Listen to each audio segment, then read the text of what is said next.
All right, so this lesson is on ion formation. If we're successful by the end of this lesson, what we're going to be able to do is predict the net charge that ions will form.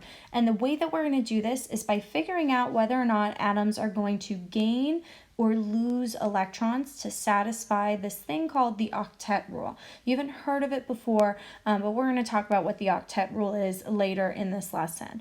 So the reason why this is so important, the real world application for this is actually electrolytes. So you've probably heard that for, athletic performance, you need to have your electrolytes, and it's part of the promotions for Gatorade, Powerade, even Pedialyte, all kinds of different just nutritious beverages will broadcast that they have electrolytes because your body needs them for certain functions and for certain movement and even for brain function as well. You need to have electrolytes present. But not many people know that electrolytes are actually ions. So ions are just atoms with charges. So salt water is a solution with electrolytes in it. So sodium with a +1 charge is a cation, but we could also call it an electrolyte. Chlorine that has a -1 charge is an anion, but we could also call that an electrolyte. And there's all kinds of different ions with different charges that are different elements that serve their own purposes for body function. But we just give them the general name electrolyte because it's a little bit simpler than calling them cations and anions. So let's get started with trying to complete this learning target. So first things first. We've got to know what the heck is this octet rule. So what the octet rule states is that most atoms are stable with a full valence shell of electrons. Now you might be hearing that phrase and thinking, what the heck is a full valence shell of electrons? Well, a full valence shell of electrons is talking about that outer ring in the atom. Now we know that the very first ring can only hold 2 electrons, but every ring after that can hold 8 electrons. So a general rule of thumb is that 8 electrons is going to be a full valence shell. This is where the word octet comes from because octet just stands for 8.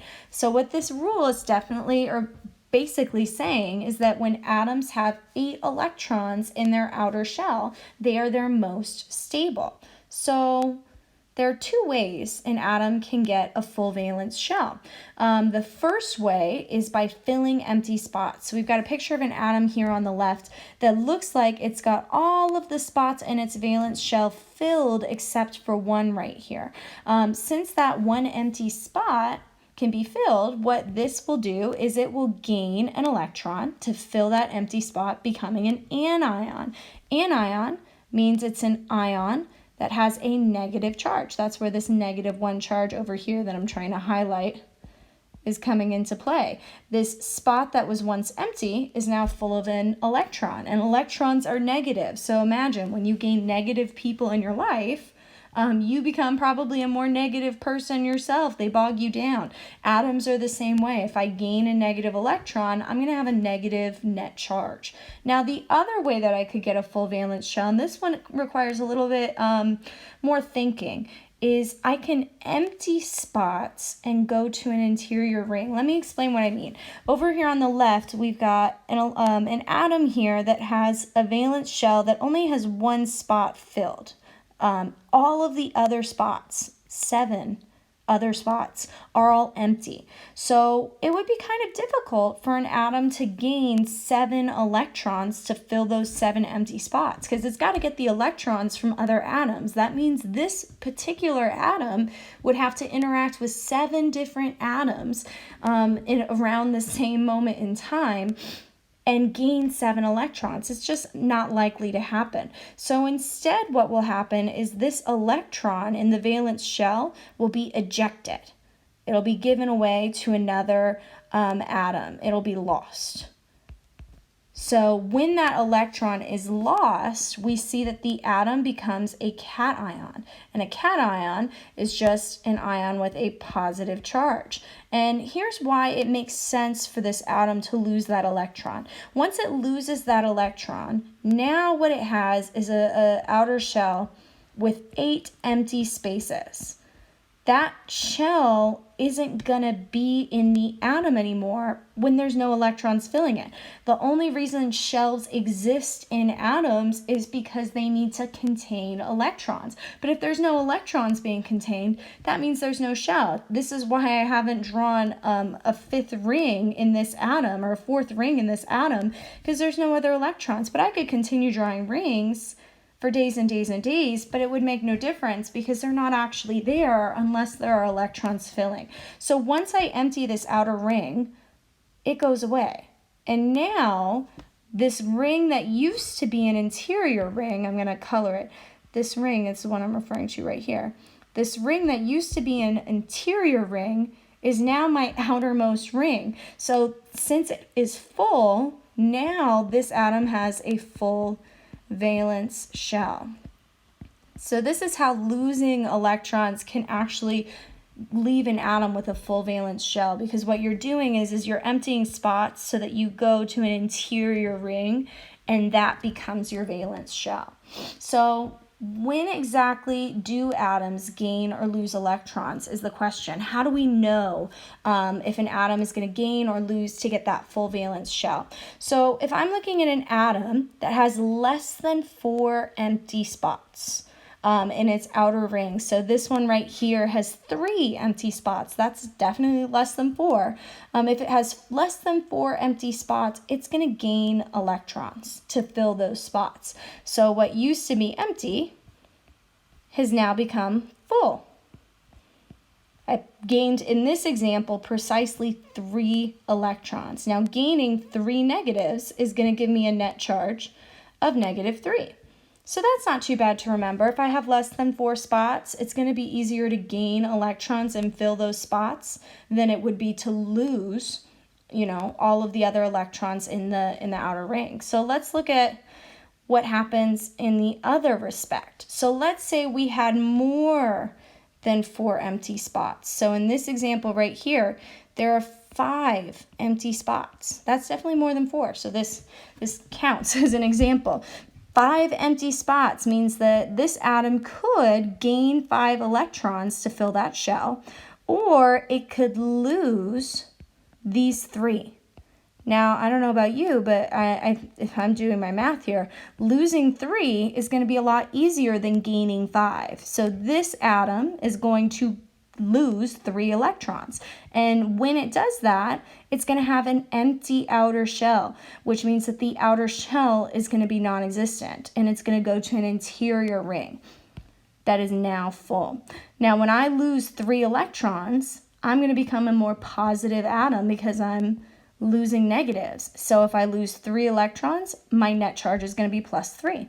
Now you may be wondering, okay, I know what happens when we have more than 4 empty spots. I know what happens when we have less than 4 empty spots. What happens if we have exactly 4 empty spots? When we have exactly 4 empty spots, atoms do not gain or lose electrons. If there are 4 empty spots, atoms will do something different entirely. 4 empty spots means that an atom will start to share electrons, and we call that a covalent bond. But we're not going to get into covalent bonds today, but for your curiosity's sake, just know that if there are 4 empty spots, we would share electrons, we wouldn't form an ion, but you won't see examples with 4 empty spots in any of our problem solving today. So let's put some of this into practice. So let's try and predict the net charge a nitrogen ion would form. So in order to figure out the net charge a nitrogen ion would form, I've got to figure out how many valence electrons does it have.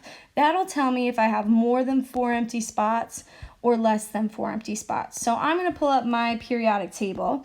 You might have a paper version or an app. I'm pulling up my app right now. It is my favorite app because it's got all of these cool images.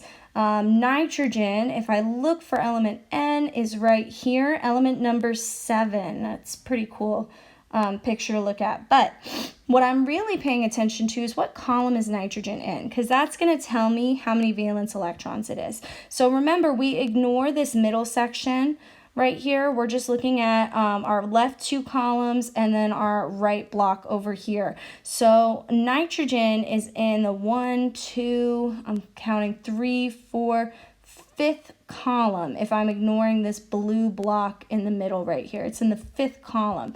That means that nitrogen has 5 valence electrons. So I could even draw that with a Lewis dot structure. 1, 2, 3, 4, 5 valence electrons. So nitrogen could lose 5 electrons, or it could gain 3.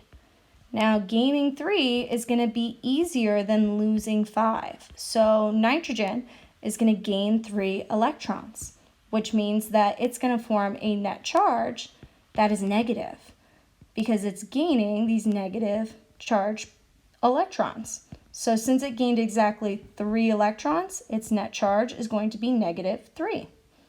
So now let's try a different example together. Let's predict the charge on an aluminum ion. So I'm going to pull out my periodic table again.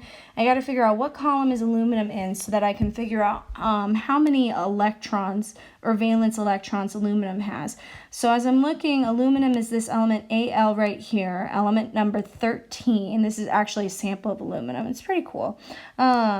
So aluminum, I've got to count what column it's in. It's not in the first column. It's not in the second column. It's in the third column, which means that aluminum has 3 valence electrons. So aluminum could gain 5 electrons to fill its outer shell, or it could lose 3 electrons. Now, losing 3 electrons is a lot easier than gaining 5. So aluminum is going to lose 3 electrons. Now, when we lose electrons, we're losing negative charges. It's like losing negative people from your life. You're going to become more positive. So since we lost precisely 3 electrons, we're going to have a net charge of positive 3. Now, I would recommend pausing the video and trying this next example with oxygen. When you're ready to check your answer, go ahead and unpause.